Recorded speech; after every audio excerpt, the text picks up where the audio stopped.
You are a speaker or a presenter. One of the great passions of your life is communicating great ideas. There is a rhyme and a reason for everything you do. Now, I'm going to give you some words that rhyme, and I'm going to do it for a reason. These are components of speaking that we sometimes forget. All of these words rhyme with itch, and itch is the first word on the list. We have to scratch someone's itch. We have itchy ears in this world, and if you're going to get people to listen, you're going to have to play to where they itch. You're going to have to scratch where they itch. In other words, you're going to have to get their attention with a clever opening, a profound statement, a big question, a story, but you're going to have to scratch an itch. The next word is pitch. This is about you knowing the purpose of your presentation and presenting it early in the speech, clearly, decisively, and without apology. You're making a pitch, and that pitch will connect to a call to action at the end of your talk. In order for people to know what you are asking them to do or think about, you have to know and you have to state it clearly. The word niche is about you knowing your audience, paying attention to who they are. How old are they? Where do they come from in life? What are their interests? What are their concerns? What are their problems? What are their joys? What gives them a sense of purpose in life? This is your demographic work. Know the niche to which you're speaking.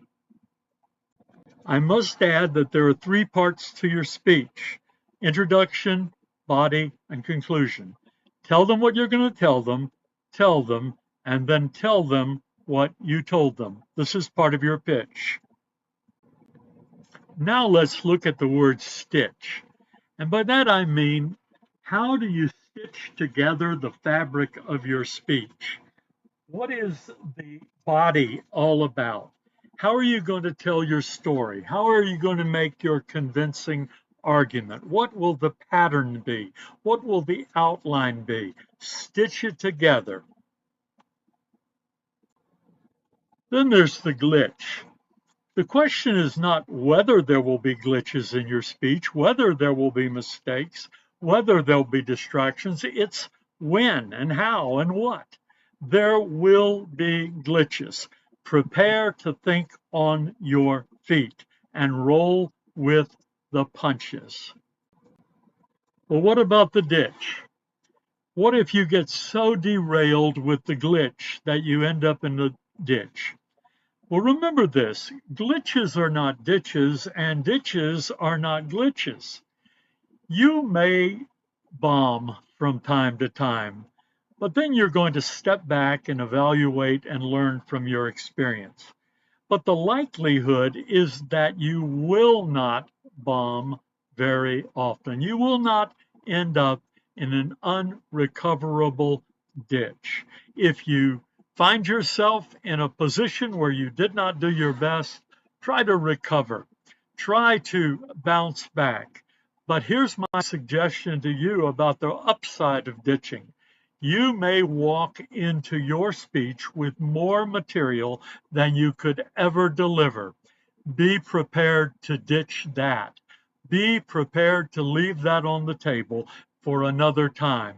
It is better to end early with people wanting more and to have a strong conclusion than forcing them to listen to the whole speech when you just have too much material. I think you're about to make a great speech. You have a great concept. You have a great idea. You have a great proposition. You've worked through all of these itchy words. The question now is which? Which one are you going to need to work on today to polish your speech, to make your presentation memorable. Don't try to work on them all at once. Pick one and work on it. And I look forward to hearing your presentation someday. Have a great one. And if it all works out, you're going to end up rich. You're going to get rich. Maybe not in money, but in opportunity, in great ideas, in feedback, in the essential rewards of making a great presentation and adding value to people's lives.